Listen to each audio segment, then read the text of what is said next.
La nouvelle lune du 22 mai 2020. Bonjour à toutes, bonjour à tous. Je suis Perle, votre médium. Vidéo concernant la nouvelle lune, donc qui va s'effectuer le 22 mai 2020 à 17h40 temps universel, 19h40 temps universel plus 2 pour l'Europe de l'Ouest par exemple, parce que nous sommes en heure d'été avec 2 heures de décalage donc pour cet été. Cette nouvelle lune, conjonction du Soleil et la Lune, hein, c'est la définition même de la nouvelle lune, va donc être effective à 2,05 Gémeaux. J'ai donc relevé astrologiquement parlant, comme pour chacune des nouvelles et pleines lunes que je vous mets en ligne, les aspects importants ou en tout cas notoires pour cette nouvelle lune qui vont donc jouer pour le petit mois à venir, de nouvelle lune à nouvelle lune, donc du 22 mai au 21 juin. La prochaine nouvelle lune ayant lieu juste après, quelques heures après le solstice d'été. Je reviendrai vers vous pour le solstice d'été, bien évidemment, dans un petit mois, dans quelques semaines.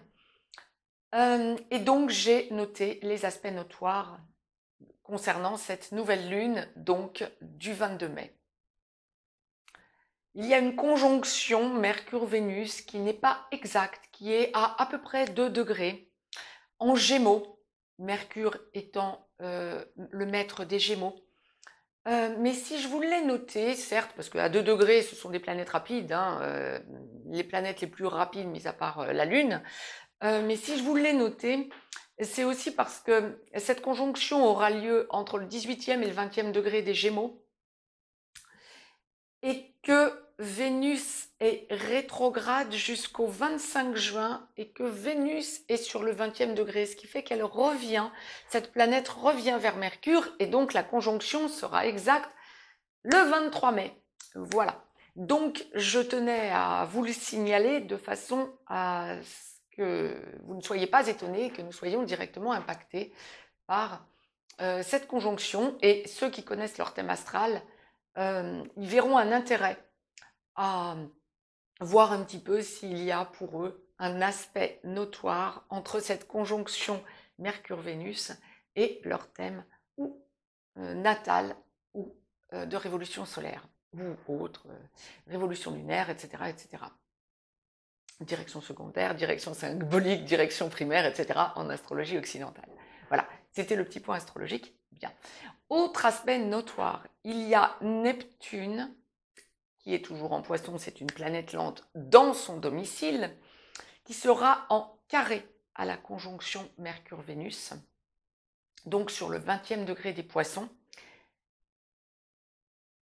Encore une fois, ceux qui s'y connaissent en astrologie et qui connaissent leur thème, ça peut leur donner des indications précises et précieuses. Autre aspect notoire, et le dernier donc que je vous ai relevé, c'est Saturne qui est à 2 degrés Verseau, au trigone donc de la conjonction Lune-Soleil. Saturne va revenir en Capricorne, hein, va être rétrograde et revenir en Capricorne. Pour l'instant, il est au tout degré, cette planète, Saturne est au tout degré, au tout début, sur les tout premiers degrés des Verseaux, et donc forme un trigone, aspect favorable, le plus favorable des aspects, à la conjonction Lune-Soleil, donc je vous le rappelle, qui est à 2 degrés 05 Gémeaux. Bien, c'était l'aspect, c'était la partie astrologique. Je vais laisser libre cours à mes ressentis, voir un petit peu ce à quoi nous pouvons nous attendre. Mais tout d'abord, mettez-moi un petit pouce bleu, signe que vous appréciez les vidéos et cette chaîne. Abonnez-vous de façon à avoir des alertes mail dans votre boîte mail quand des vidéos sont mises en ligne, pour ne pas les rater ou pour ne pas avoir de retard quant à ces vidéos. Partagez si vous en éprouvez le besoin. Et je vous laisse un lien juste en dessous. Vous cliquez sur la petite flèche et vous aurez le descriptif. Si vous éprouvez le besoin de me demander une consultation privée, n'hésitez pas, vous avez le lien juste en dessous de cette vidéo. Je laisse aller libre cours à mes ressentis, voir un petit peu ce à quoi nous pouvons nous attendre. Nous sommes donc en guidance générale pour cette nouvelle lune du 22 mai 2020. à 17h40 temps universel, 19h40 temps universel plus 2 pour l'Europe de l'Ouest. Par exemple, vous êtes sur donc une guidance générale aussi bien pour les hommes que pour les femmes. Je vais laisser libre cours à mes ressentis, voir un petit peu quel domaine la source va nous présenter les uns après les autres, mais professionnel, sentimental, familial, amical, nous allons voir tout ça, financier, nous allons voir tout ça. Je vous ai tiré une carte, comme la source me le demandait, il y a un petit moment, du jeu des émotions. Il y a donc 42 cartes dans ce jeu. Je vais la découvrir en même temps que vous, hein. Une carte est donc tombée. Je peux et je veux. Alors, ce sont des cartes avec des smileys. Donc, je vais vous la montrer, hein. C'est la carte courageux. Je peux et je veux. Donc, derrière, je vous lis ce qu'il y a d'indiqué. Courageux. Vous pouvez mettre sur pause si vous voulez voir votre petit smiley. Carte orange, donc qui impacte le chakra sacré. Courageux. Demandez-vous, qu'est-ce qu'il faut pour être courageux? Quel a été votre plus grand challenge, défi? Comment vous en êtes-vous sorti? Affirmation, je suis courageux, je suis fort et je n'ai pas peur. Je suis mon propre héros. Bien, nous allons voir pourquoi, si vous voulez la lire, n'hésitez pas. Je mettais sur pause, je vous laisse la visualiser. Nous allons voir pourquoi la source m'a demandé de tirer une carte de ce jeu des émotions et pourquoi celle-là est tombée. Je laisse aller libre cours à mes ressentis pour vous. Donc, nous sommes donc sur de la guidance générale, aussi bien pour les hommes que pour les femmes. Premier domaine qui m'arriverait, ben, c'est le domaine santé. Alors bon, je pense qu'il y a quelque chose à solder à ce sujet. Ah, c'est grave, c'est par la pandémie, c'est pour faire un point sur la pandémie, mais pas que. Il y a une idée de prise de conscience globale d'un nouvel état de fait. Alors, pour certains, ça va pouvoir être lâcher prise, retrouver votre verve, votre joie de vivre, lâcher prise quant à la peur, quant aux peurs. Ah oui, oui, courageux, courageux. Hein. Ouais, d'accord.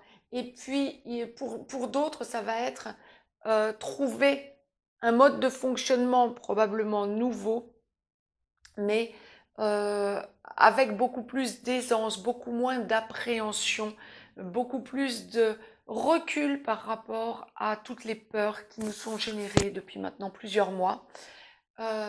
Quoi qu'il en soit, il y a une idée de nouvelles normes, mais positives. Bon, ça, c'était pour un point global. J'ai presque envie de dire mondial, mais global, pour la lunaison à venir. Je pense que nous y reviendrons de semaine en semaine, dans d'autres acceptions, on dira. Mais clairement, là, il y a cette idée.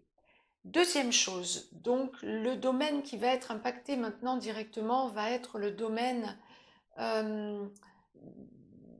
du travail, de nouveaux modes de fonctionnement dans le travail. Alors, pas forcément en rapport avec les événements mondiaux, non, pas du tout. J'aurais plutôt tendance à dire, beaucoup de cogitations ont eu lieu. Vous avez beaucoup pensé à évoluer professionnellement parlant, ou à vous restructurer, ou à changer des choses dans votre travail, alors que vous étiez bloqué ou bien alors que vous n'y étiez pas, hein, rien à voir avec nécessairement le fait de prendre du recul par rapport aux événements, mais prendre du recul tout court depuis le début de l'année, et vous vous rendez compte, comme la source le précise, c'est fantastique, il y a vraiment une idée de restructuration. Vous avez la force, vous avez le courage, encore une fois on revient dessus, hein. Je peux et je veux. Il y a vraiment l'idée de nouvelles forces qui se mettent en place. Je vais y arriver. Je dois avancer différemment. Je sais vers où je vais y aller gentiment, pas à pas. Il n'y a aucune précipitation. Je dirais même que comme la source le présente, il y aurait plutôt de l'intériorisation, pas des blocages, de l'intériorisation, besoin d'y aller gentiment, pas à pas, mais avec fermeté. Vous savez vers où vous allez. Vous avez pris conscience d'un certain nombre de choses durant ces dernières semaines, ces derniers mois, et vous allez avec sérénité. Ouais, sérénité, c'est ça, c'est exactement ça. Vers un autre, vers des déblocages. J'allais dire vers un autre avenir, oui, peut-être. Professionnellement parlant, pour certains, pour bon nombre d'entre vous, il y a changement, il y a bifurcation, il y a euh, prise de conscience depuis quelque temps que vous évoluez différemment. Vous changez de chemin, mais ça se fait pas à pas. Pour bon nombre d'entre vous, vous allez vous rendre compte que vous pouvez penser que vous avez peut-être encore un choix. Ça n'est plus un choix, c'est y aller pas à pas vers toucher quelque chose de nouveau et puis être encore sur l'ancien pendant quelque temps pour de plus en plus aller vers le nouveau et lâcher de plus en plus l'ancien. Voilà, c'est un petit peu ce que l'on m'envoie. Bon. Pour d'autres, ça va être un choix, effectivement, peut-être de carrière, peut-être d'évolution professionnelle. Mais quoi qu'il en soit, il y a vraiment une idée de restructuration qui est en train de se mettre en place, pas à pas, gentiment, et vous y arrivez. On y va tranquillement, on en parle, mais ce n'est pas tellement le fait d'en parler, même si nous sommes effectivement dans une lunaison en début du signe des Gémeaux, qui est un signe de communication, ça n'est pas nécessairement ce qui m'est mis en avant en premier. Ce sont les décisions qui sont prises. Alors évidemment que vous allez communiquer, c'est sûr, c'est certain que vous allez communiquer sur votre nouveau mode de fonctionnement et sur vos espoirs et sur vos buts à atteindre. Mais ce n'est pas le sujet. Le sujet, c'est vous savez. Vous savez, vous êtes déterminé et vous y allez pas à pas. Ça mettra le temps que ça mettra, mais vous y arriverez et vous le savez. Quand on va aborder la sphère familiale, alors là, il y a une idée de choses qui se sont déstructurées et qui sont en train de se restructurer autrement. On ancre les choses familialement parlant. Quand il y avait des blocages familiaux, alors soit on a cassé définitivement s'il y avait heurts familiaux et il n'y aura pas, ou en tout cas très difficilement, retour en arrière. Par contre, ça c'est à la marge, pour ceux qui ont ou qui avaient des problèmes familiaux. Par contre, pour l'immense majorité d'entre vous, il y a ancrage, nouvel ancrage, nouveau mode de fonctionnement familialement parlant. Beaucoup plus de rondeur, beaucoup plus de compréhension, beaucoup plus de recherche de bien-être familial, global.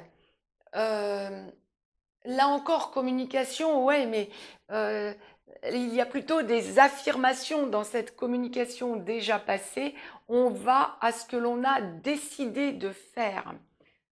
Gentiment, pas à pas, on prend le temps, on met les choses en place, on structure familialement parlant. S'il y a des entrevues prévues, on regarde aussi avec insistance comment l'on va pouvoir débloquer les choses et quand pour se retrouver ou se retrouver à nouveau pour avancer différemment familialement parlant. Ce que la source est en train d'envoyer pour la famille, c'est valable également pour les amis. Il y a restructuration. Quand il y avait amitié qui ne fonctionnait pas, c'est cassé. Là, on me montre clairement des cassures claires, nettes, précises. Maintenant, quand il y avait amitié en restructuration ou évolution d'amitié, on attend avec impatience de savoir quand, comment on va pouvoir se revoir ou comment on va pouvoir partir ensemble pour évoluer ensemble. Et comme s'il y a pour bon nombre d'entre vous des amitiés qui se sont mises en place et qui font hausser votre taux vibratoire. Génial. Vous m'en ferez des retours, je pense. N'hésitez pas dans les commentaires à échanger entre vous, notamment vos expériences, pas que sentimentales, tous vos problèmes et toutes vos évolutions surtout. Parlez-nous-en dans les commentaires. Vous allez vous rendre compte que, amicalement parlant, il y en a beaucoup qui haussent leur taux au niveau des échanges depuis quelque temps et il y a besoin de pister, en quelque sorte, les moments et les endroits où vous allez pouvoir vous rejoindre amicalement parlant pour justement mettre en place ces évolutions.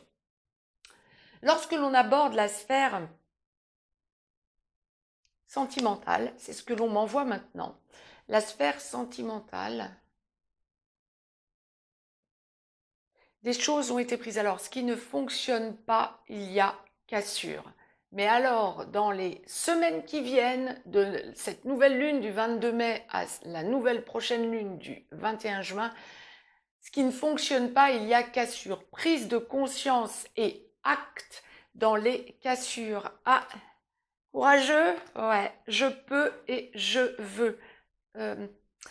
Plus du tout envie de vous casser les pieds avec ce qui ne fonctionne pas. Besoin d'acter ce qui était prévu d'être cassé. Donc,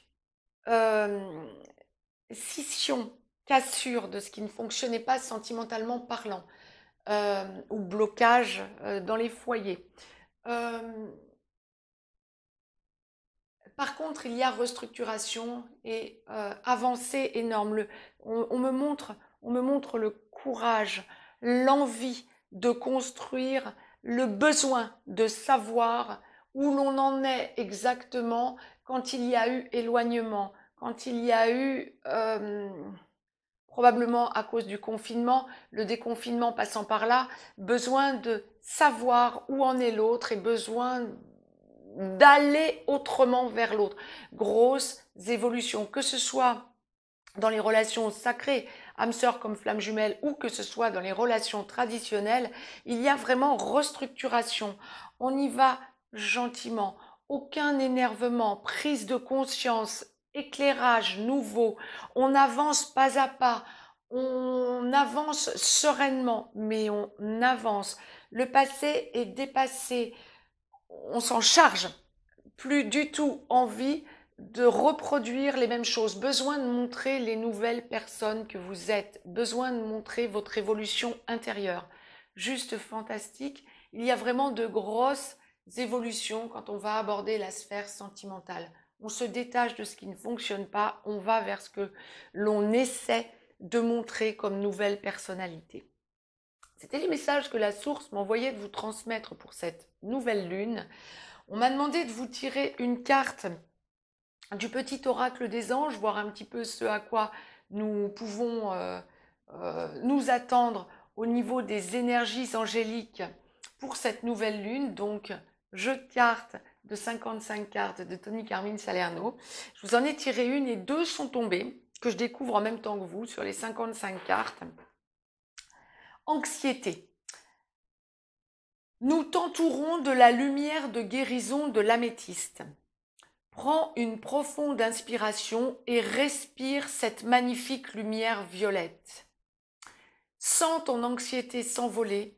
Tu n'as rien à craindre, il n'y a que l'amour. Ah, je vous dis peur, c'est derrière vous. Anxiété, c'est derrière vous. C'est courage. Ça va exactement sur, je vous rappelle, courage.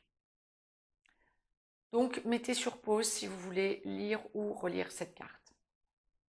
Et donc, la deuxième carte, espace sacré. Nous, tes anges gardiens, t'entourons d'une lumière émeraude, rose et dorée.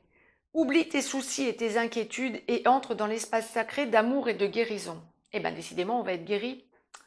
Et les amis, on va vraiment être guéris là. Je le dis un peu sur le mode, pas du tout humour, mais boost. Waouh! Nous, tes anges gardiens, t'entourons d'une lumière émeraude, rose et dorée. Nous t'entourons de la lumière de guérison de l'améthyste. Oh, émeraude, rose et doré, donc couleur chakra du cœur, couleur améthyste, couleur coronale. Bon, chakra du cœur et coronale fonctionnent donc en même temps pour la lunaison à venir. Gratitude envers la source. Mettez sur pause si vous voulez lire la seconde carte également. Je vous rappelle que vous avez un lien si vous avez besoin de me contacter pour une consultation privée. N'hésitez pas. Partagez cette vidéo, mettez un pouce bleu, abonnez-vous. Je vous dis à très vite. Très belle lunaison à toutes et à tous. Je vous embrasse et à très vite.